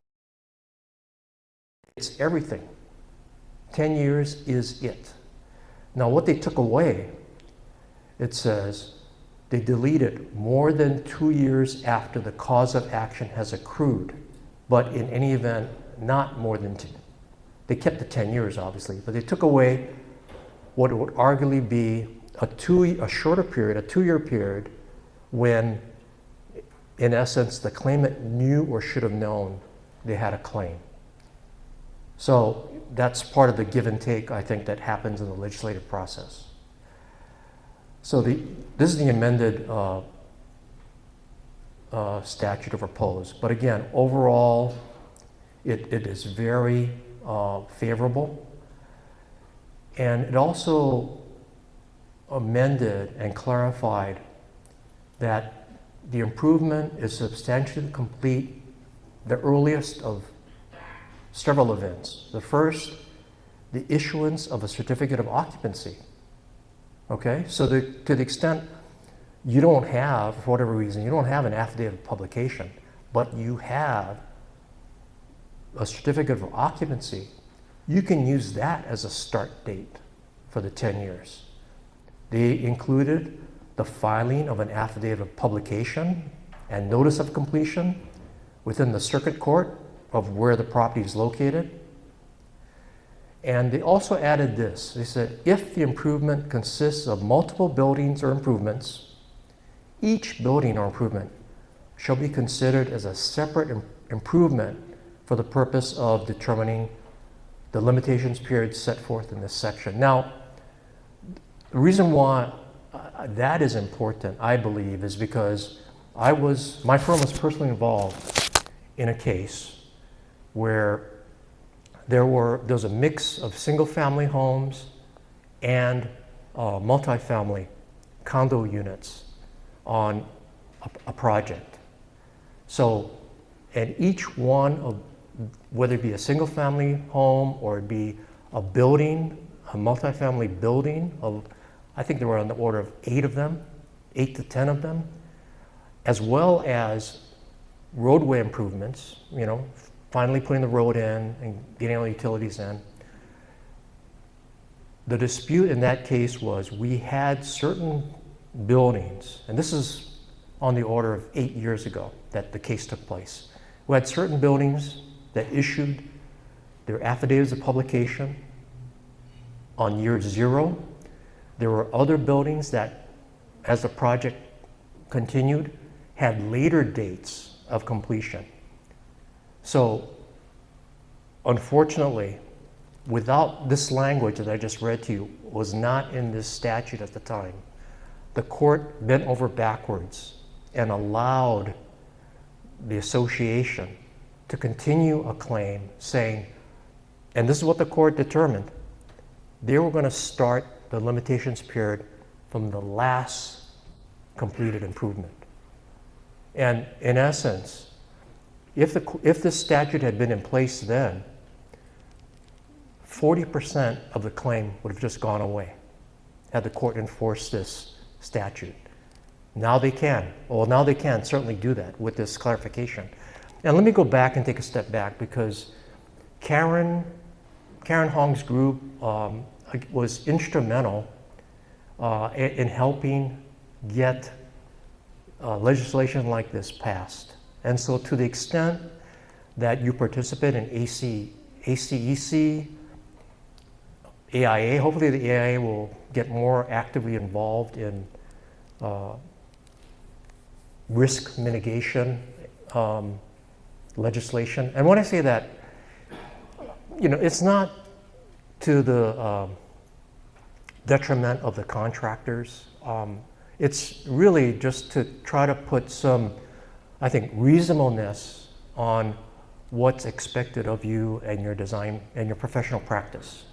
I think this statute is not just for design professionals. This statute pertains to everyone involved in development and construction. So it helps the industry, really.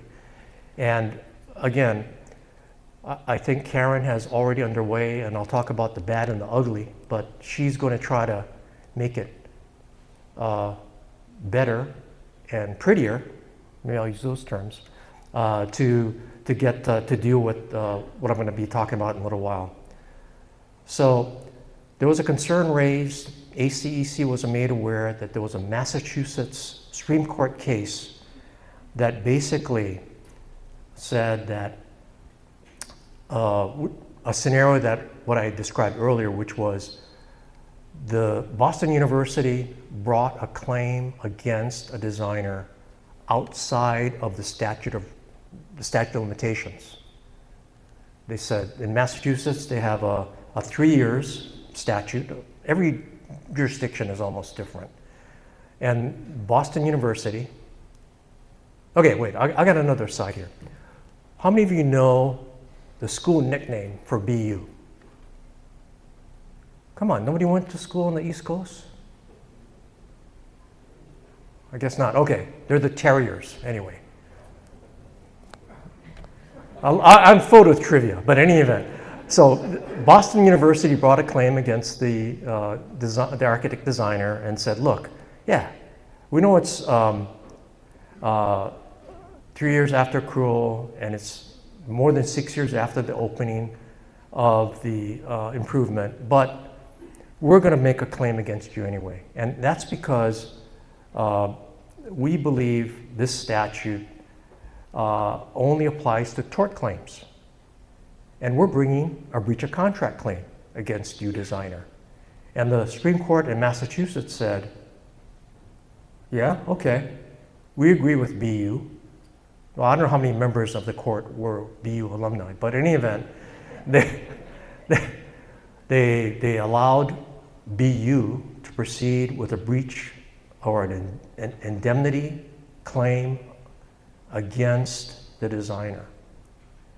And the question raised was, well, how does it affect designers here in Hawaii? Will the Hawaii Supreme Court look at this and be convinced that a claim can be brought based in contract against a designer more than or later than what the statute provides? And at this point, with the change in the statute proposed, I would say no, that the claimant will be held to the 10-year outside time period within which to bring a claim against a designer, with the clarification and detail given in our revised statute of repose. So let me get to the bad and the ugly.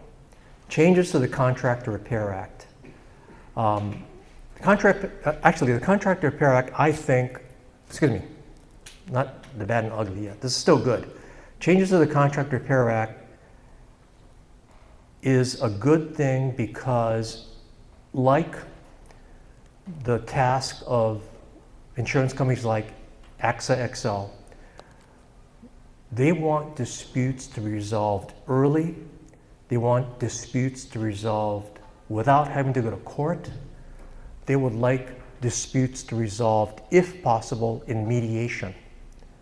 Now, mediation typically is a voluntary exercise where the parties use a trained third-party mediator who has knowledge not only on the law, but also for our situation, design practices, construction practices, applicable codes. So this mediator, and there are mediators in town that do have this kind of background typically, that can address all these different facets to try to get the parties to resolve a claim. Now, I know some of you in the room may think, hey, mediation just means I'm going to have to pay money. Well, yes, most times yes. You cannot walk away. You cannot walk away with doing something. But the underlying issue is, what are you saving today knowing what you're facing in the future? Okay? You may think that the claimant has, I would call it a specious or really just a terrible claim, right? And how is he going to prove that? That all goes into whether or not and at what cost you would resolve a claim early and make it go away rather than be burdened with it for years down the road. What will it cost your practice to be stuck, having to spend time meeting with me, having to produce your project records, having to answer questions under oath, and ultimately maybe going to court and trial? AXA XL has a policy that if you can resolve things in mediation, you could get up to a 50% mediation credit, which means theoretically, if your deductible that you are responsible for at the outset is something like $25,000 or whatever it might be, you may, resolving it in mediation, get a credit back of that deductible of 50%, which is, I think, significant. And not only that, but it gets you away and out of the whole hassle and headache and worry of having to go through a legal proceeding. So I bring that as an aside because mediation is a part of the Contractor Repair Act. So this act, which really was focused on residential use, residential homeowners, I've had the experience where even in a commercial setting, I think it was a mistake on the side of the claimant's attorney, but the people on the defense didn't take issue with it because what the commercial property project owner's attorney proposed was to use, in essence, the Contractor Repair Act to resolve the dispute. And we said, yeah, okay, rather than file a lawsuit, let's go and let's start talking. What are your issues? We'll have the opportunity to visit the site and look at it. We'll have the opportunity to propose repairs to the extent, the repairs were nominal. And we can settle it. And if we can't reach a number or the scope of the repair, we can go to mediation and try to resolve it. So all of those things leads to early resolution and leads to, I believe, a benefit to the design professional and even to the contractor, who then can get out of things earlier and, most times, I believe, much less costs than if the owner just goes down the road of gearing up with professional experts, which will inflate the scope of repair and inflate the cost of the repair. So I think getting to a dispute earlier is always the best thing. And let me have an aside. I'll make an aside here, which is, I really appreciate Sean's discussion about use of AI and how it's here and how it's going to just get more involved with our futures in all respects. But in having a discussion with one of the people here, I think part of the reason why you folks got into this practice is not just sitting behind a computer, not just punching in numbers. It's dealing with people on a face-to-face basis, building relationships with your clients, whether they be long-standing clients, first-time clients, but having an excitement about the project, what you're going to do to basically make things better and help, in essence, bottom line, improve the lives of people that are going to be affected by your design and the improvements that come from your design. So having said that, I think taking a step back from the whole robotic, AI, Zoom, hey, let's meet in person. Let's have a cup of coffee. Let's get to know each other better as a client and as a service provider. And let's develop that relationship, because I'll tell you this, in my many years of doing this practice, those that have that relationship can overcome problems quicker, earlier, even without the intervention of an insurance carrier or of an attorney. Now, to the extent, I'm going to step back from that a little bit, because you want to be clear, and in the early, quote, resolution process, you want to let your insurance carrier know that there's an event or an issue. But to the extent that you have a great working relationship with your client, that relationship will more times than not lead to an early resolution before I even have to get involved.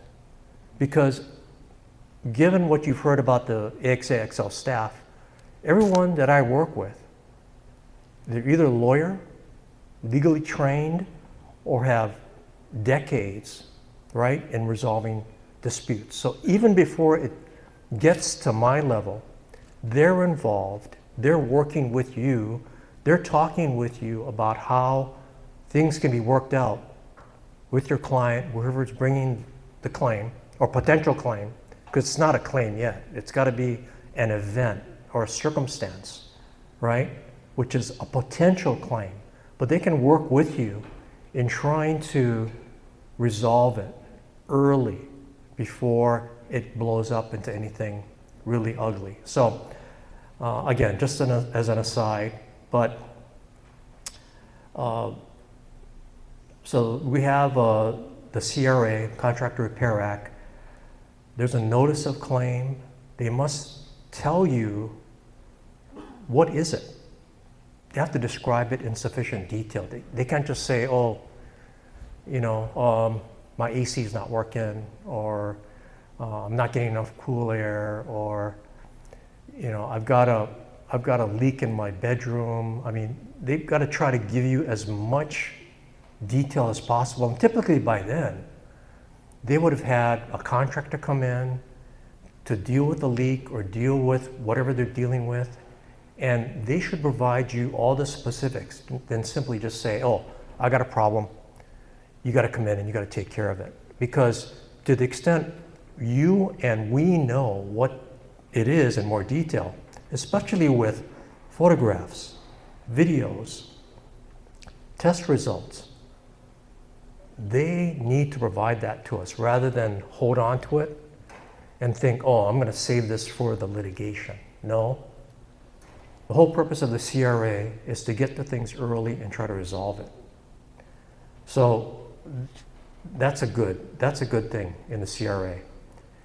There's a ability to resolve it by making an offer early on before you even get to litigation. So everyone involved in the project is put on notice of a Contractor Repair Act claim. You go and visit the site. You determine, well, okay, we can make this remediation, which is not very extensive. We can make other remediations, and you and the contractor or others can take ownership of that and get it done and resolve it early. Now, personal experience, 90% of issues that come up in the course of a Contractor Repair Act claim, typically construction related, or it may be a maintenance related issue. The owner has allowed things to just degrade over time, where the owner has a responsibility. They can't just sit back and go, oh, okay, I see something rusting over here, but I'm just going to not do anything. I'll let it rust.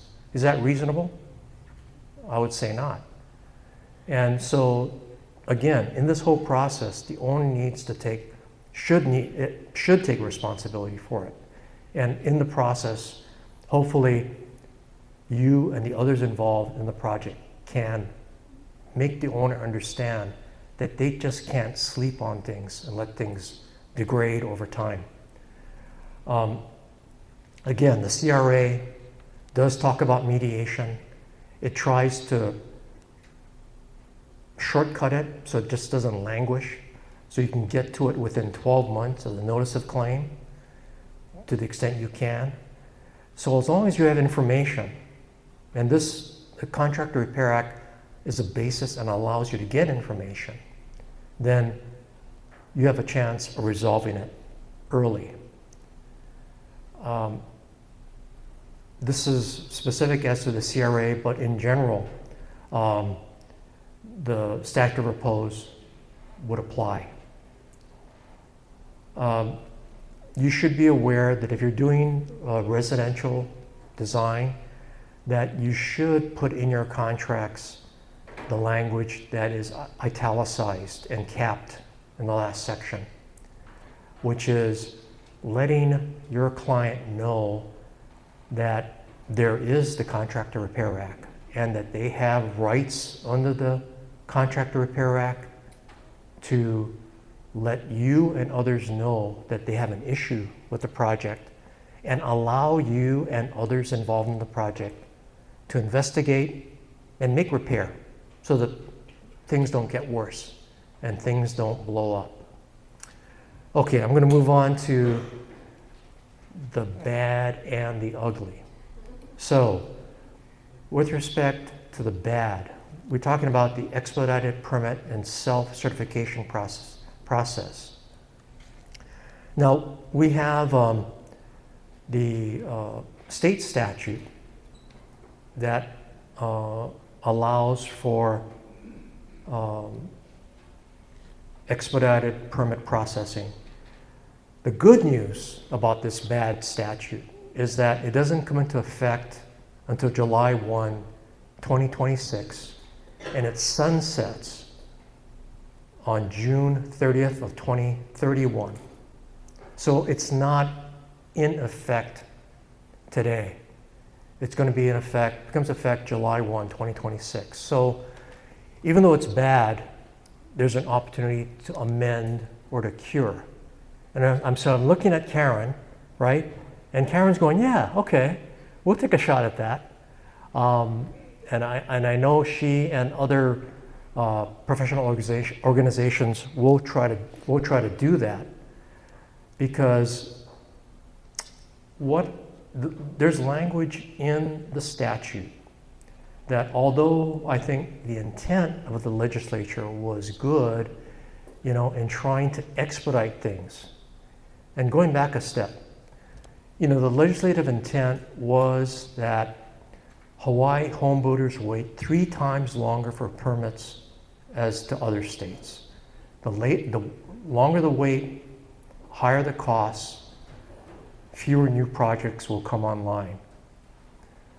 But they also wanted to, and this is the word, they wanted to ensure that the design meets applicable codes.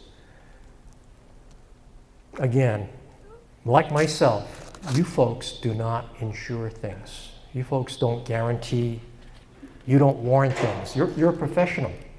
And you're never going to go into a doctor's office and say, doctor, I've got to get my appendix taken out. I want you to sign this guarantee that nothing bad is going to happen to me when you cut me open and remove my appendix, and that something unknown of today will happen in the future. That is, I don't think you can get that guarantee from a doctor.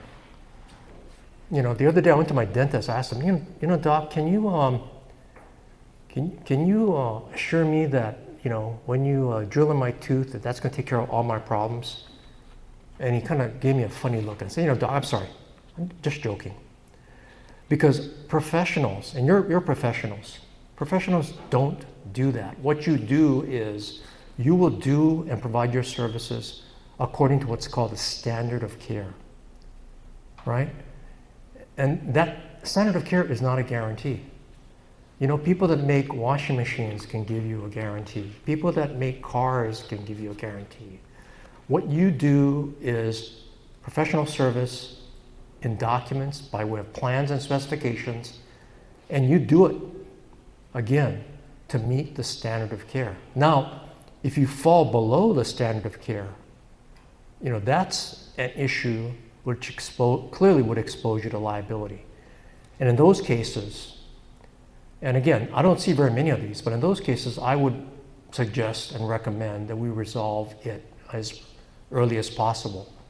Because at the end of the day, more likely than not, unless I can pull a Clarence Darrow out of the hat, it's going to be, or I should say Jerry Spence, he's more contemporaneous.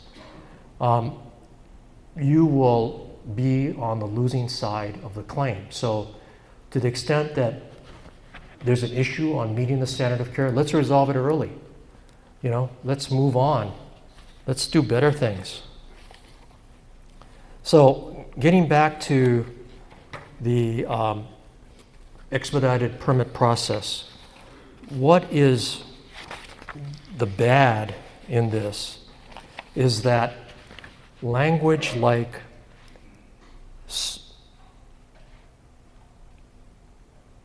well, listen to this. Can you do this? All plans and specifications submitted to a county have been stamped by duly licensed structural, civil, electrical, or mechanical engineer and licensed professional as applicable, certifying compliance with the applicable building codes for the respective county. Certifying. what does that mean? And I brought my Black's Law Dictionary, but certifying basically says you are guaranteeing it. You're certifying it, that it meets all applicable codes. The other problem with that, when you use words like certify and guarantee, if you have, and hopefully you all do, have professional liability insurance, it raises the issue of that not being insurable. So think about that. I mean, the reason why you have professional insurance is to protect you in the course of your practice, right? When, either a claim comes up and clearly you're not at fault, but it's there to help you, or you are at fault or partially at fault, and it's there to protect you. And that's why you have insurance, and that's why people will ask and require you to have certain amounts of coverages, right, in the contracts you have, so that they can sleep at night, so the owners, your clients, can sleep at night saying, okay, yeah, if something goes wrong, at least I have my contractor, my professionals, having a reasonable amount of professional insurance, so that if something goes wrong, I have something to rely on to protect me, to fix things. But having this kind of language is counter to what they really want, which is protection. What they really want, and what they should only get from you, is that you meet the standard of care. You do things in a reasonable manner. Yeah, that, sure, you will, to the best of your, and these are the key words in place of certifying, to the best of your knowledge, your information, and your belief, you have taken into account the applicable codes in the jurisdiction in the course of your design of the project. Knowledge, information, and belief. No guarantee, no certification. But again, this state statute not only uses the words like certify, but uses words like insure. Now, it's spelled a little differently, E-N-S-U-R-E, but I mean, how is that different? That much different than I-N-S-U-R-E. You all are not insurance companies. You all are not sureties. You're professionals. You have an insurance company, for sure, and they're the ones that insure you. You don't insure somebody else, So that's the whole, really, I think, failing of the current statute. One last section in here. It says, upon completion of construction, the licensed professional shall certify in writing to the county that all laws, rules, ordinances, and conditions governing permitting construction have been met, along with all necessary project documents. Again, don't certify in writing. Get your professional organizations to do what is right, which is going to the legislature and convincing them that this is really unachievable, and it just will not work in the professional community. So going now to Honolulu's self-certification program, the UGLI. Again, maybe well-intentioned, obviously, because they're looking to move things along. Again, it says, it's designed to expedite building permit applications by allowing qualified professionals to self-certify their projects. Currently, right, the eligible projects are narrow. It's commercial building, interior renovations, residential projects on lands under DHHL, and energy efficiency projects. But to the extent that this is a foothold or a start, where does it go next? Does it open it up to every project that requires a building permit in the city and county of Honolulu? Under this county ordinance,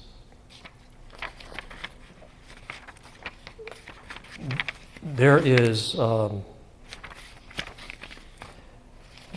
are what's called administrative rules that were promulgated or that come about. So you have, the overall ordinance. Ordinance says administrative rules will come up which provides more detail as to how this self-certification program is going to work. So, within that concept, we have, again, the use of the term certify everywhere, in this, in the rules, and again, are you going to say that all of the data, drawings, calculations, and specifications you stand behind and certify? It says here, if you look at the second bullet point in red, they have personally exercised a professional standard of care in the preparation and certification of the plans. And again, I'm going to beat this as a drum. You do not certify. I will point out, and this is not one of the slides, but I'm going to make a reference back to what Maribel and what Sean brought up earlier, which is AXA XL has a contract guide. And as I say, I'm old enough to have the very first contract guide. So I have that in my library if you ever want to borrow it. And it's evolved over time to the point now where it's digitized and it's online. But this part of it, these provisions within that guide have never changed. And so I know you can't see it. I don't have it as one of the slides, but again, if you go online and can get it, there's a section in there called certifications, guarantees, and warranties.